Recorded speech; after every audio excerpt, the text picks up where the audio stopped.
Good evening. It's 7:00 p.m. and today is Wednesday, July 5th, 2023. This is a hearing for the Speedway Board of Zoning Appeals. I'm Tim Ramian, Chairman of the BZA. In attendance this evening, to my left is Curtis Miller, our Vice President. Next to him is Steve Jones, our Secretary, and to my right is our fourth member, Janet Folan. Also in attendance is Eder Lopez, our Recording Secretary. Eder, have all who wish to speak been sworn in? Okay, thank you. I ask that everyone please silence your cell phones. And now, if you'll please rise and join me in the Pledge of Allegiance. I pledge allegiance to the flag of the United States of America and to the republic for which it stands, one nation, under God, indivisible, with liberty and justice for all. Thank you. Okay, I'd like to go over the rules for tonight's hearing. The presenter of the petition, any remonstrators, and any proponents will have each 15 minutes to present evidence. Following their presentations, we will hear a staff report from our representative from Etica. After the staff report, we will allow up to 5 minutes of rebuttal from each petitioner, any remonstrators, and any proponents. The first item of business this evening will be the approval of the meeting minutes from our May 3rd hearing. Does anyone have any corrections or comments to the minutes? No. Okay, if not, I'd like a motion to approve. Make a motion to approve. I'll second the motion. And Janet second. All in favor? Aye. Okay, there's approved. The next item of business is petition number 2023 UVS 002 for 2828 North High School Road. The petitioner or any representative may approach the podium and state your name and address for the record. Good evening. My name is Steve Ferrucci. I'm an attorney with the law firm of Clapp Ferrucci, and the address is 8766 South Street, Suite 210 in Fishers, Indiana. Thank you very much. To my left, I'd like to introduce Darren and Mary Merkel. Okay. They are the principals of E-Grace LLC, the petitioner. They're also the principals of Shadow Graphics, Inc., the tenant of E-Grace, who has a contract to purchase the building at 2828 North High School Road. The reason we're here tonight is we're seeking a variance of use from Chapter 740-202 of the Metropolitan Zoning Code to allow indoor automobile detailing trim for the design, manufacture, and install of vinyl graphics, primarily on motor vehicles within a C1 zoning classification. So my client, Shadow Graphics, operates a vinyl graphics business. Primarily, if you've seen shrink wraps around automobiles that advertise and for businesses, they do that type of work. All of the work they do is indoors, and I'll allow them to explain it in more detail to you about the operation of their business. But our position on the C1 zoning classification is we understand it to be a transition zone, a buffer zone between more of a heavy commercial or industrial use to a residential use. And typically you'll see in a C1 classification a medical or a dental office, for example, as being permissive in that zoning classification due to the amount of traffic that comes and due to the intensity of the use within the facility. We're not, of course, a dental or medical office, but we are not an intense user of the facility. We don't do any manufacturing there. We do the printing and installation and application of the vinyl graphic. Everything is done indoors. There's no outside storage. And we feel that the use of what we want to do with this building, while it doesn't technically fall within C1 zoning classification, we believe it to be in the spirit of that transition zone between a more heavy commercial use and a lighter residential use. So with that, I'd like to point you to, you've got all of our petition here. I don't see a need in repeating what is in the petition out of your time this evening and efficiency, but we're here to answer any questions upon the appropriate time. This is a quiet, as far as the neighborhood around, it'll be quiet. Yes. From the building, there's not loud noise. If you'll allow Mary and Darren to approach, allow them to. Please, yes. Yeah. Hello, I'm Mary Merkel. I'm Darren. Hi. So, yeah, it is actually pretty quiet. We design, well, actually, we start with the sales of, with our customers. Most of it's obviously, we don't really solicit too much. A lot of it's, we do a lot of fleet, Williams Comfort Air, Summers Heating and Cooling. Those are the type of vehicles that we do. We do a lot of motorsports as well, where we'll bring in the semi-trailer haulers, but sales, then it, goes to the design side. We print it, we install it, it goes out. I asked my team, like how many, customers do we get per week, per day? And they were like, we get an average between 2 to 4. So I took the average of 3. So we do not have a lot of traffic where there's a lot of people that just come in and there's, and fluctuation of traffic within that site. So we don't really have that. It's kind of a low-key, quiet. Everything's done inside. We don't have any odors. We, keep to our business, keep to ourselves, and plan to have a good facility to run our operations. Can you talk to material deliveries for your manufacturing at all? Material usually will be delivered, a lot of our printable material will be delivered in a standard van. Sprinter vans. Yeah, we do have some material that does come in on the pup trailer. Okay. And that's usually just in and out, comes in, unloaded with the forklift, and they're gone. So if you have a client that comes in and you make a design for them, you manufacture it there, did you also say that then they bring their vehicle to your place, or do you take it out to theirs to actually apply it to the vehicle? Most of the time, they bring us to the vehicle. Now, we do Okay. a lot of race teams off-site. We'll go Sure. to their facility.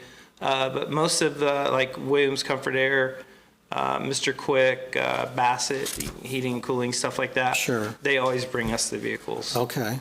But we do it in a way that we also schedule our customers where their vehicles aren't outside a lot, because we don't want to store the vehicles. We don't want to be liable if there's any theft or any damage to the vehicles that's done outside our premises, while, like, say, we're doing a different customer's vehicle at that time. We don't want that liability for, like, the parking lot. Got So it. there's not going to be a lot of, seeing a bunch of cars out there. Okay. Because that may be a question that you may have, but our scheduling's been done in a way that we transitioned it like 2 years ago because our parking lot was filled. And we're currently by Thatcher, and at the time, they were, at the golf course, which we're like, you have to be able to manage that. So obviously we had to switch our process, which now it works out really well. And how many employees, I think it's in here somewhere, but how many employees do you have? Currently, we have about 16, getting ready to probably hire another one. We're trying to hire folks that are really excited and passionate about, like, the industry, because, it's different. It's a different industry. An installer that's going to install vinyl on a vehicle has to be very meticulous, very detail-oriented. It's a Right. special skill set that you have to have. It's a special ambition and drive that you have to have. So we anticipate that, our facility will bring more team and staff into the area, because we're going from a 6,400 square foot facility, and currently the facility, I believe it's like 8,500, and we would continue what Rico was going to have it, the building expansion. I would say that hasn't been submitted because our architect and civil engineer, they don't have the plans done to get into that orderly fashion, because we were trying to get it together, but it just did, from a timing standpoint, it just didn't work out. Okay, yeah, The average salary is about $45,000 per year okay. that we Well, bring that's in. good to know, too. Okay. Currently, we're doing a lot of training.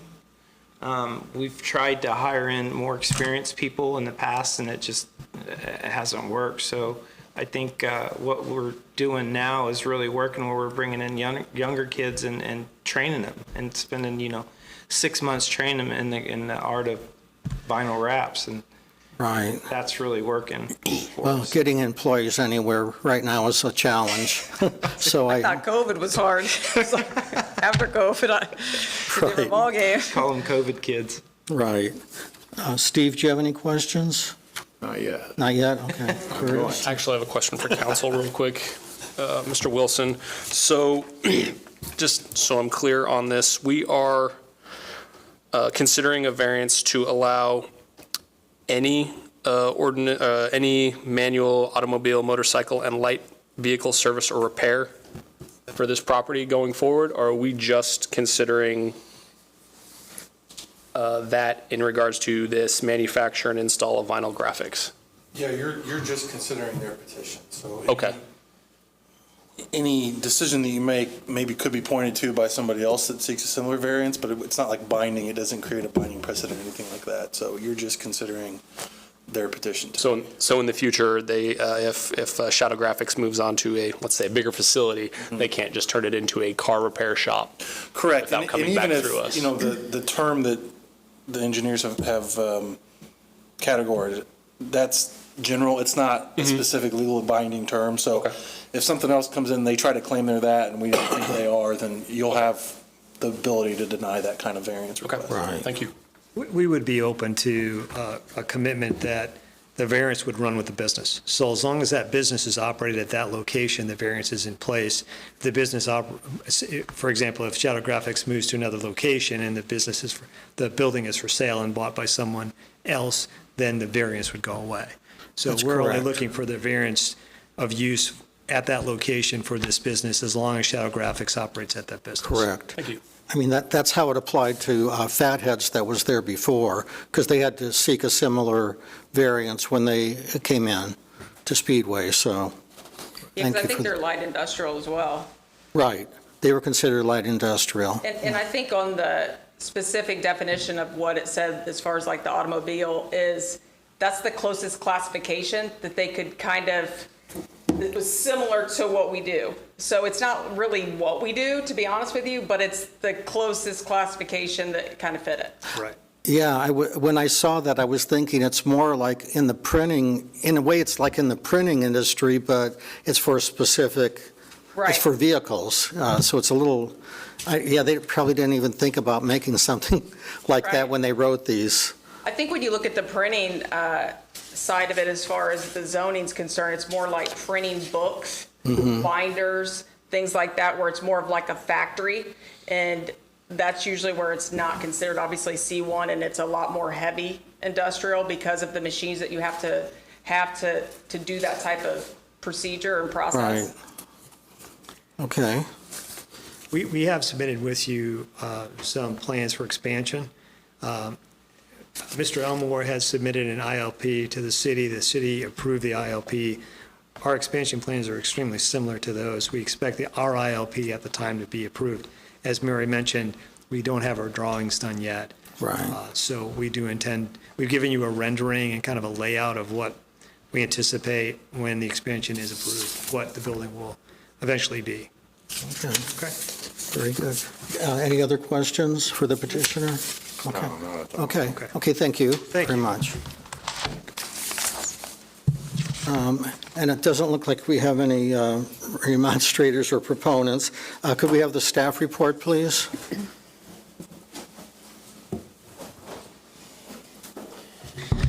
Good evening, everyone.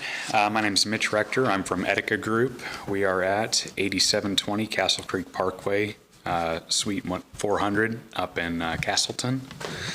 So I went through and looked at a couple of the other ordinances that were in the book.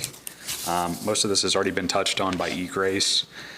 So as they said, the site currently exists on a C1 district, which is an intermediate sort of use area. There's a shopping center directly south of the existing site. The surrounding neighborhoods are in a D7 district, which is defined in the book as closely associated with the primary intensity generators, such as commercial shopping centers or industrial employment centers. As I think we all know, the site was being used by Fatheads previously as sort of a distribution and production, which is outside of typical C1 standards. Not that that changes anything for the C1 usage requirements, but just that I wasn't aware of any issues with that previously. And as Shadow Egrace had already pointed out, they're expecting about 3 customers per day, and it looks like from their renderings, the entrance to the actual garage area should be back behind the building. So it doesn't look like we'd be having any vehicles sitting outside on the road or out front. And I think if you look at, say, a dental office, which it is a little hard to compare because a lot of these traffic counts come from square footage calculations, and you don't typically have dental offices that are 8,500 square feet large. But if you assume, say, 7, offices inside of a dental office, or 7 rooms in a dental office, and perhaps there's a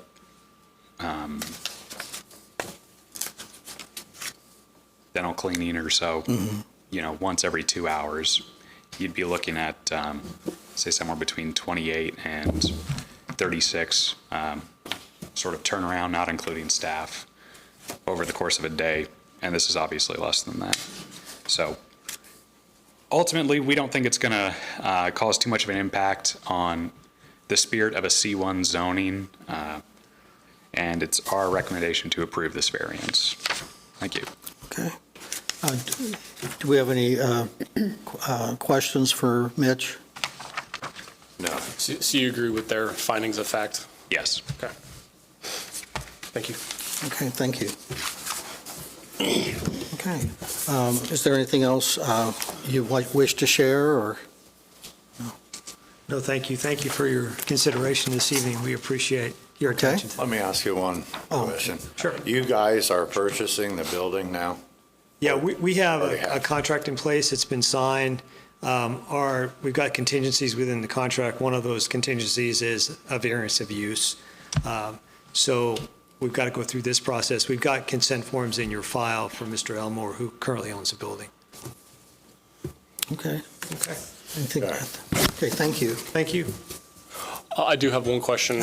So one final question. So I think you all said that all the manufacturing is done would be internal to the building, and there's no storage of materials outside I'll let the Merkel speak to that. That's my understanding. currently.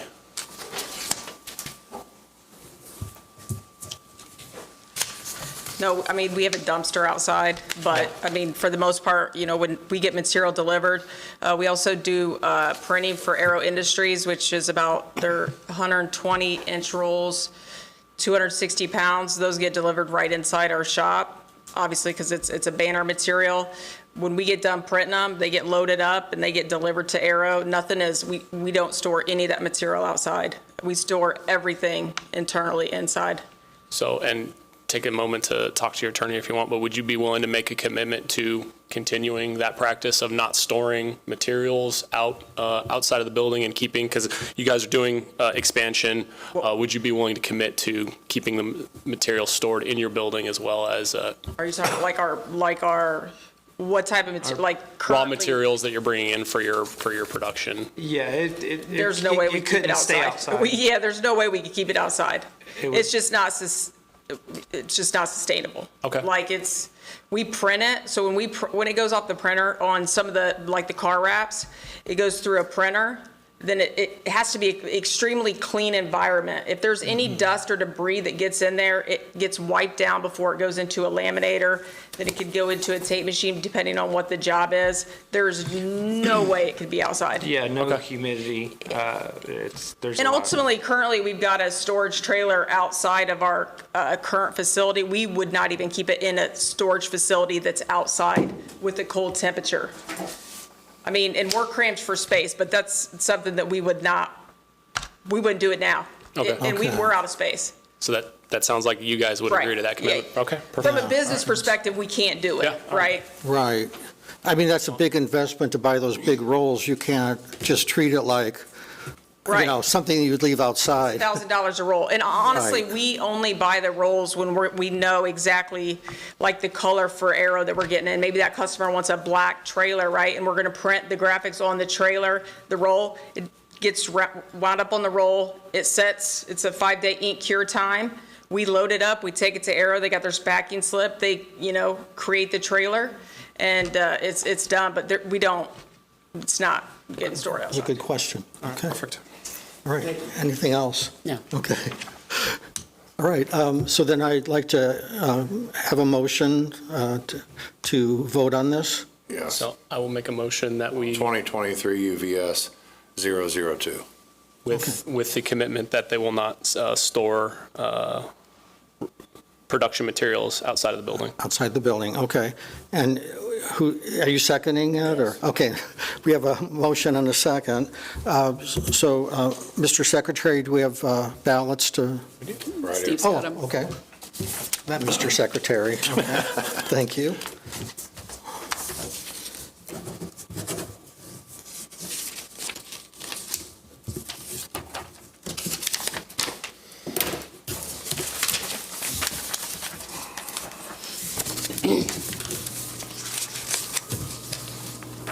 Okay. Petition number 2023 UVS 002 has been approved 4-0. Congratulations. Thank you. And welcome to Speedway. Welcome to Speedway. We're very happy to see that building still getting some good use to it, so, yes. Thank you. We're happy to finally get it at Speedway. Okay, good. Okay, Thank you very much, everyone. you're welcome. Good night. Okay, Thank you. good night. Okay, we have one more piece of business on the agenda, adoption of findings of fact for petition 2023 UVS 001. And let's see here. So this was a document that was at, I think you've all found it, it was at the bottom of your packet. Mr. Wilson, I think Eder talked to me before the meeting because I wasn't quite sure what we had to do, but legally, we have to put the word denied in here then, since this petition had been denied, and then the date that we denied it, and then we have to sign it, and that. You just need to move to adopt those findings of facts, yeah. Okay, so this was a little bit of a newer step for us where we actually would be signing this as a denial of that petition. Yeah, and you only have to do that when there is a denial, because Okay. you have to create the record in case they want to continue to pursue And it. then I think, as Eder had told me, it has to be, this would be then included with the meeting minutes and a letter of denial, correct? Okay, all right, very good. Does anyone have any questions about that? No. No. Okay. Do you, So- Jen? Oh, I'm sorry. So as I'm looking at this, it is the fourth finding of fact is that it does not. And then were there any other findings of fact in here? Because I know I talked about it, but I don't know what the rest of the board said. I don't know how that works. We voted it down. Right. So. Yeah, I mean, and those are just, Bob put those together, Okay. our response, so I'm Okay. not sure exactly what he put in there, but I do know with that kind of variance request, the big one is that fourth Okay. prong, because it's not, the undue hardship prong, Okay. so. All right. Right. Thank you. Okay. So then, and we have to adopt this, so I have to ask for a motion. motion to A adopt. motion and a second. I'll make a motion that we adopt this particular petition and that it was denied. Okay. Second. A second? I have a motion and a second. All in favor? Aye. Aye. Aye. Okay, the motion passes 4-0, and we will sign this afterwards. Is there any other business to bring before the board tonight? No, I guess not. So with that, I will call for an adjournment at 7:24 PM. Thank you.